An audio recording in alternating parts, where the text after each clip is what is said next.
네, 안녕하세요. 오늘은 제7강 수필의 시제 운용 기교를 말씀드리겠습니다. 그 가운데 첫 번째 시간으로서 한국어의 시제 표시를 어떻게 할 것인가에 대해서 우선 말씀을 드리겠습니다. 우리가 글을 쓸 때 대개는 그 드러내고자 하는 그 의미만 생각하면서 기술해 나가죠. 그렇게 해도 어법에 맞게 기술하는 데에 큰 무리가 없습니다. 문장을 진술할 때 곧잘 그 드러나는 오류는 대부분 그 실수에서 비롯됩니다. 모국어를 그 우리가 온전하게 습득한 사람은 잘못된 문장을 가려내어 바로잡을 수 있는 직관적 능력을 지니고 있죠. 문법을 체계적으로 배우지 않았다 하더라도 말이 된다 또 안 된다 하는 것을 우리가 쉽게 그 판단할 줄 압니다. 모국어 사용에 익숙한 사람은 그 알게 모르게 이미 문법 의식을 그 갖추고 있기 때문이죠. 수필의 그 시제 운용 문제에서도 마찬가지라고 생각이 됩니다. 우리는 수필을 장작하면서 문법적 차원의 그 시제 표시를 하는 데는 큰 어려움을 느끼지 않습니다. 모국어를 습득하는 과정에서 이미 갖추게 된 그 문법 의식을 활용해서 시제를 그 적절하게 그 구사해 내는 거죠. 한국어에서의 그 시제는 특히 문법 요소로 인식되기보다는 의미 요소를 그 의미 요소로 받아들여지는 측면이 강하기 때문인지도 모르겠습니다. 그런데도 불구하고 우리가 수필을 장작을 할 때 시제 표시를 어떻게 할까 하는 문제에서 그 망설이는 경우가 많습니다. 문법적으로 우리가 시제 표시를 할 줄 몰라서 망설이는 것은 아니죠. 수필에서 그 시제 표시는 단순히 시간 지시 기능만 표시하는 데 그치지 않습니다. 문학 텍스트에서의 그 시제 표시는 이 실생활에서의 그 문법적 시제 표현과 다르게 할 수 있다는 이야기입니다. 그래서 이 그 작가는 문학적인 표현 기교나 또 효과 차원에서 시제 운용을 어떻게 할 것인지 고민하는 것이죠. 그래서 망설이는 거죠. 그래서 그 우리가 일단 그 실생활에서 활용하는 그 문법 차원의 그 시제부터 먼저 그 이해할 필요가 있습니다.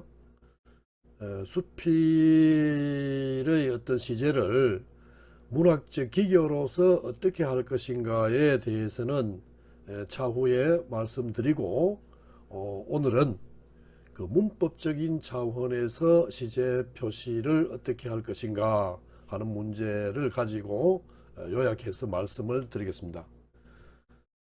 주로 이제 이 내용은 그 국립국어원의 그 한국어 문법론 책에서 요약한 내용입니다. 시제라고 하는 것은 그 시간축의 어느 지점에 상황이 위치해 있느냐를 지시하는 문법 범주입니다. 바꿔 말하면 우리가 그 서술하고자 하는 그 상황, 말하고자 하는 상황이 시간축의 어느 지점에 위치해 있느냐 하는 것을 지시하는 거죠. 그것을 우리가 시제라고 하는데요. 시제는 그 기준 시점을 무엇으로 삼느냐에 따라서 과거 시제로 표시할 것인지 비과거 시제로 표시할 것인지가 달라집니다. 이 기준 시점은 우리 한국어에서 그 기준 시점은 그 두 가지가 있습니다.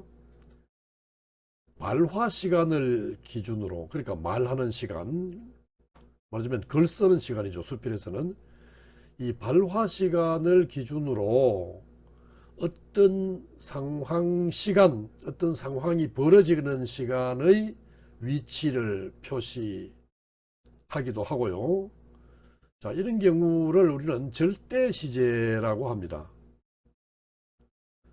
그리고 어떤 상황 시간을 기준으로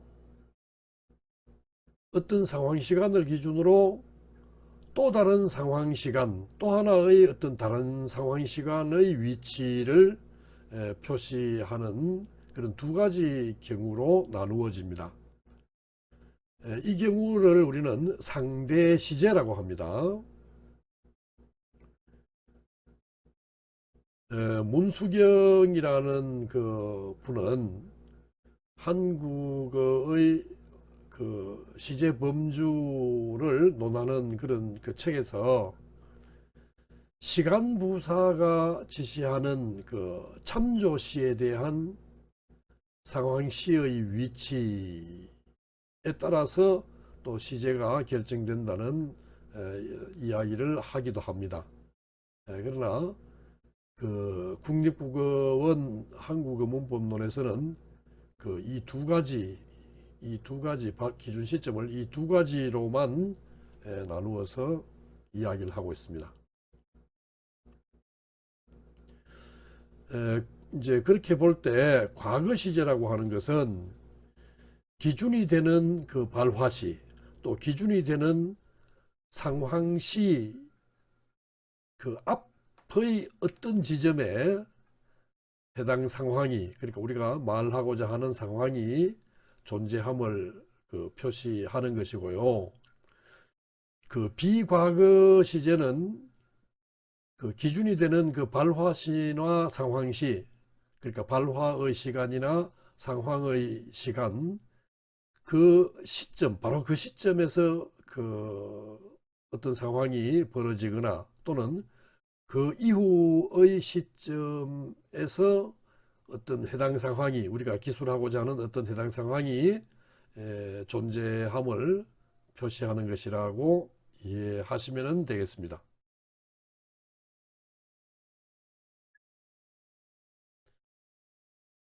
수필 작가들이 곧잘 그 발화시가 시제를 결정하는 그 기준이라고 생각을 해서 모든 수필은 과거 시제를 선택해야 된다, 이렇게 말씀을 하시는 분들이 계시는데 절대로 그렇지 않습니다.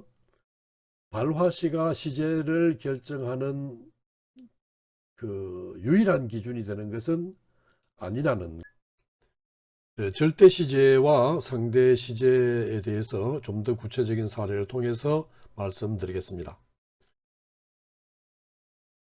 그 발화 시간을 기준으로 할 때 절대 시제라고 했고, 어떤 상황의 시간을 기준으로 할 때 상대 시제라고 말했었죠. 이 문장에서 한국으로 오는 비행기에서 줄곧 영화를 보았다. 주절의 시제는 과거입니다. 그런데 이 종속절에서 오는이라고 해서 현재 시제로 처리되어 있습니다. 이 잘못된 문장은 아니죠, 문법적으로. 그러면 이 오는이라고 하는 것은 이렇게 현재 시제로 표현한 것은 비행기를 타고 오는 그 상황을 기준으로 해서 봤을 때 현재라는 이야기입니다. 그 다음 한국으로 올 때 비행기에서 줄곧 영화를 보았다에서는 한국으로 오기 직전의 상황에서 볼 때 미래를 예정하는 그런 형태의 소형이라고 할 수가 있죠. 앞으로 그 사람을 만날 일은 없을 것이다. 자, 이런 경우에도 이 상황은 이제 미래입니다. 그죠? 그런데 이것을 발화 시간, 지금 현재 말하고 있는 시간을 기준으로 시제를 설정했습니다. 앞으로 그 사람을 만나는 일은 없을 것이다. 이것은 그 사람을 만나는 그 상황 시간을 가정해서 그 상황 시간을 기준으로 해서 할 때 이제 현재인 겁니다. 그래서 만나는 일은 없을 것이다. 이렇게 표현하고 있습니다. 한국어의 그 시제는 그 과거와 현재의 그 이분 체제라고 합니다.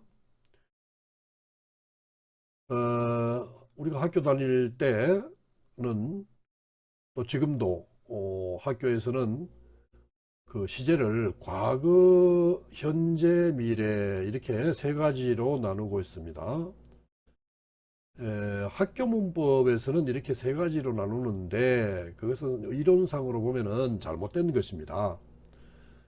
시제는 과거와 현재 이분 그 체제로만 이루어져 있습니다.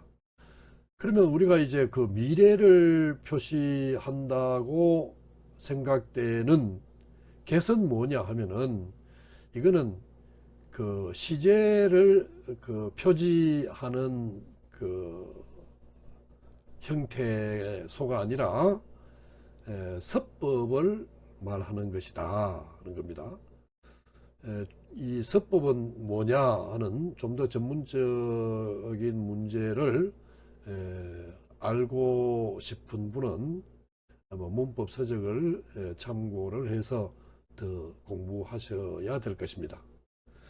자, 그러면 이 계시라고 하는 것, 이 계시라고 하는 것은 어떤 미래 시간에 대한 어떤 그 예정 또 말하는 사람의 그 의지나 추측 이런 그 의미를 전달하는 서법이다 하는 겁니다. 예를 들어 보면은 친구가 여행에서 이미 돌아왔겠다. 자, 친구가 여행에서 이미 돌아왔다 라는 말도 쓰죠. 자, 그래서 이 임이라고 하는 말 때문에도 그렇지만은 이 돌아왔겠다 하는 것이 미래 시제를 나타내는 것이 아닙니다. 왔다라고 하는 과거죠. 그러면 이 계시라고 하는 것은 뭐냐 하면은 바로 추측의 의미를 드러내는 말이다. 이렇게 볼 수 있습니다. 지금 경주에는 비가 오고 있겠다. 지금 경주에는 비가 오고 있다. 거죠. 지금이라는 특히나 이 시간 부사 때문에도 그렇지만은 현재 시제를 드러내고 있습니다. 현재 상황을 이야기하고 있고요. 그러면 이때 그 계시라고 하는 것은 뭐냐? 미래가 아니죠. 추측의 의미를 가지고 있죠. 자, 내일 경주로 가겠다. 내일 경주로 간다. 이런 말도 쓰죠. 내일 경주로 간다. 너 언제 경주 가는데? 내일 경주로 간다. 이렇게 쓰고 있잖아요. 틀린 말 아니죠. 내일이라고 하는 미래인데도 이렇게 현재형으로 쓴다는 이야기죠. 뭐 이것은 내일 경주로 가는 그 상황을 기준으로 해서 말할 때 현재가 되죠. 그러니까 상대 시제에 해당되는 것이죠. 자, 그러면 이 계시라고 하는 것은 뭐냐 하면은 바로 말하는 사람의 그 의지를 드러낸다고 볼 수 있겠습니다. 1시간 뒤에는 도착하겠지, 1시간 뒤라고 하는 말 때문에 하겠지 하는 것이 미래 시제를 표시하는 것 아닌가, 이렇게 생각할 수도 있겠죠. 자, 그런데 1시간 뒤에는 도착한다, 이렇게 말해도 되죠. 현재형이죠. 1시간 뒤인데 현재형으로 쓰고 있죠. 그러니까 이때도 이제 미래 시제가 아니라는 이야기입니다. 내가 도착하는 1시간 뒤의 상황을 기준으로 해서 현재 시제로 표시를 하면은 1시간 뒤에는 도착한다라고 되는 것이죠. 그렇기 때문에 1시간 뒤에는 도착하겠지는 예정이나 또는 추측의 의미를 드러내는 그런 표현이라고 하겠습니다. 그럼 그 과거 시제 표시를 어떻게 구체적으로 하느냐 하는 말씀을 드리겠습니다. 우리 한국어에서는 앗, 엇, 리치라고 하는 형태소를 가지고 시제 표시를 하죠. 나는 책을 읽고 어머니는 텔레비전을 보셨다. 나는 책을 읽었고 어머니는 텔레비전을 보셨다. 둘 다 말이 되는 말이고 자연스럽죠. 어색하지 않죠. 그러니까 여기서 현재형, 과거 시제, 과거 시제, 현재 시제 뭐 다 이런 표현 맞다. 자, 그런데 사의 예를 보겠습니다. 나는 어제 책을 읽고 낮잠을 자고 영화를 보았다. 아주 자연스럽습니다. 자, 그런데 나는 어제 책을 읽었고 낮잠을 잤고 영화를 보았다. 맞는 것 같기도 하고 틀린 말 같기도 하고 말이 되는 것 같기도 하고 되지 않는 것 같기도 한데요. 사실은 굉장히 부자연스럽죠.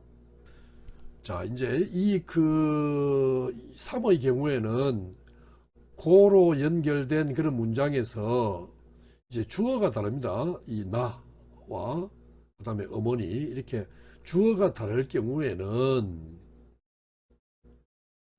이 과거 시제를 나타내는 종결형에만 그 과거 표시를 하든, 또는 여기서처럼 이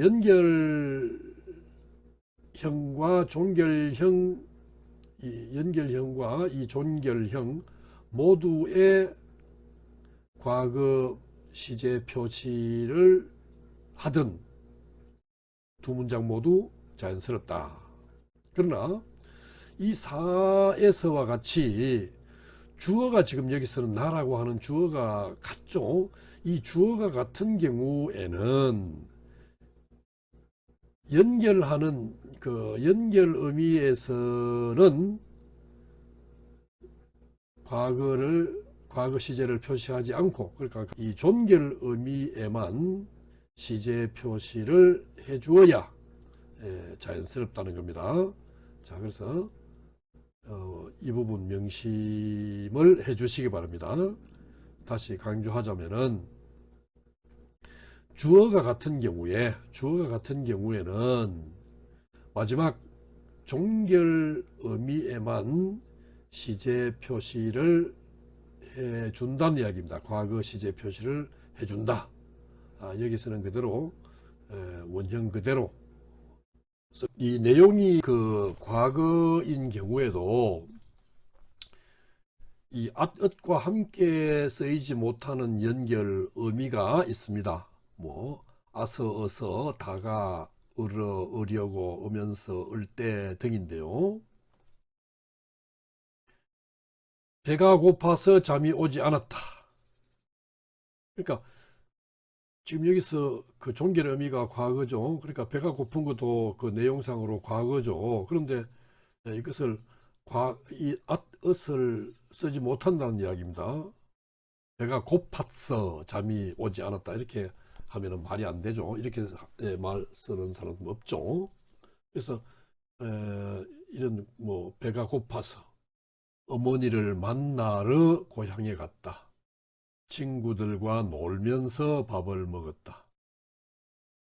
소나기가 내리니 제법 시원해졌다.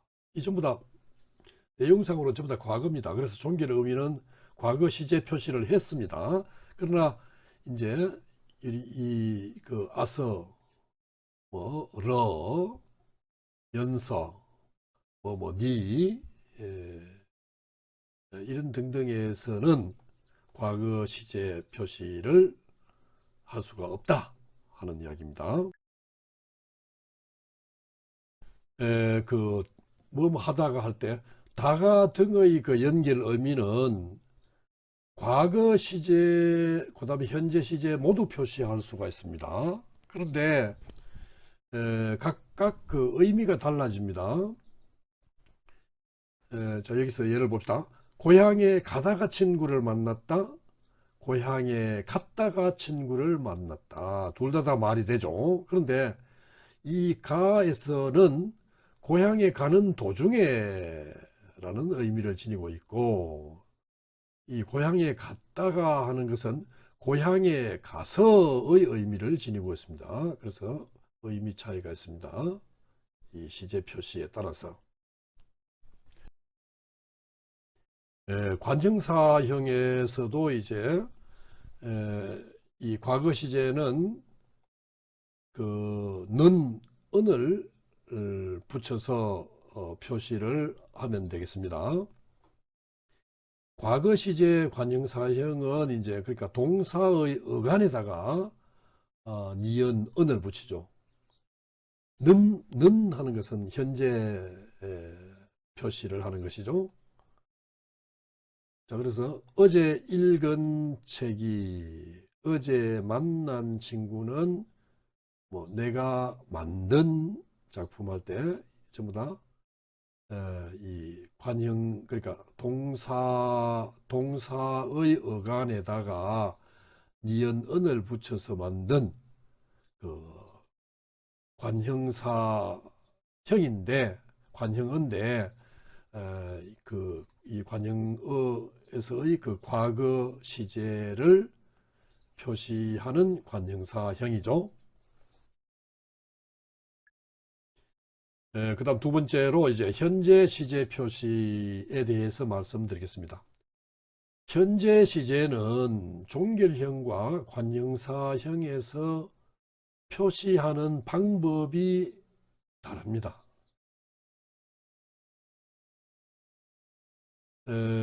이 종결형에서 현재 시제를 나타내기 위해서는 종결 의미를 그대로 쓰면 됩니다.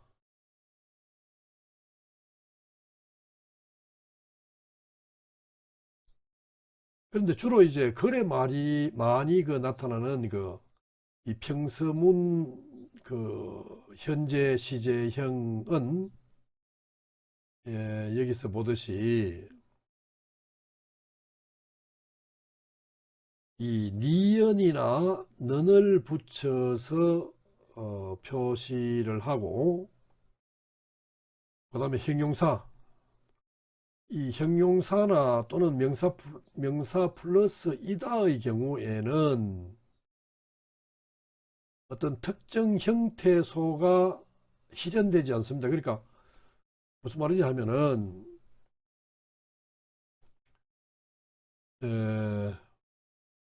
읽다 하는 것은 동사죠. 여기에서는 그 현재 시제 표시를 할 때 는을 붙입니다. 는이라고 하는 형태소를 붙이죠. 그런데 바쁘다라는 형용사입니다. 기본형이 바쁘다죠.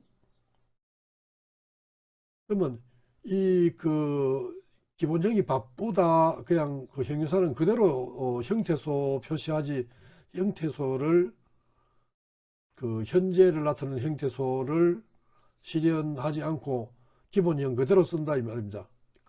예, 그대로 쓴다 이 말입니다.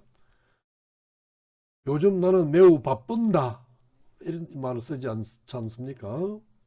그 다음에 명사 플러스 이다의 경우에도 마찬가지입니다. 그대로 어떤 형태, 특정 형태소를 뭐 니은이나 는과 같은 이런 형태소를 붙이지 않고 그대로 고등학생 명사 이다 플러스 이다 이런 경우로 쓴다는 이야기입니다. 그 다음에 좋다 하는 형용사도 마찬가지죠. 그러나 이제 뭐 예쁘다에서 예쁜, 예쁘다에서 예쁜 이렇게 관형사형에서는 현재를 나타내는 형태소 이 니은는 이것을 실현시킨다는 겁니다. 나는 예쁜 꽃이 좋다. 그런데 이거 존결 의미로 쓸 때는 뭐 꽃이 예쁜다 이런 말 안 쓰죠. 그냥 꽃이 예쁘다 이렇게 쓰죠. 그래서 이 예쁘다라고 하는 형용사는 존결 의미에 쓸 때는 특정 형태소가 실현되지 않는다 하는 것. 자, 이제 시제 설명 마지막으로요. 어떤 상황의, 그러니까 우리가 말하고자 하는 상황의 시간적 위치와 상관없이 어떤 보편적인 진리를 말하거나 또 습관적으로 반복되는 사실을 말하거나 또 미래에 일어날 것임이 분명한 일을 나타내는 경우 현재 시제 형식으로 표현합니다. 그러나 이제 이때는 현재 시제 형식으로 표현하지만은 현재 시제를 이야기하는 것은 아닙니다. 현재 시제를 나타내는 것은 아니다 이 말입니다. 그러니까 여기서 인간이 영원히 살 수는 없다 할 때 이것은 변하지 않는 진실을, 보편적인 진실을 말하는 것이지 이것을 두고 여기서 현재 시제다, 현재 시제를 표시한 거다 이렇게 말할 수 없다는 겁니다. 매년 이맘때가 되면 고향에서 며칠씩 머문다 하는 것도 현재 시제를 표시하는 것이 아니라 지속적으로 반복되는 습관을 표시하는 형식이다, 형태소 형식이다 하는 겁니다. 며칠 후에 다시 고향에 간다 하는 것도, 며칠 후에 고향에 간다 하는 것도 현재 시제를 나타내는 것이 아닙니다. 며칠 후니까 특히 이것은 분명히 정해진 미래의 사실을 말할 때 쓰는 현재 시제 형식입니다. 그래서 없다, 머문다, 간다 이런 경우에는 이것이 시제를 표시하는 것이 아니다 하는 것을 말씀드리겠습니다. 오늘 강의는 여기서 마무리하겠습니다. 감사합니다.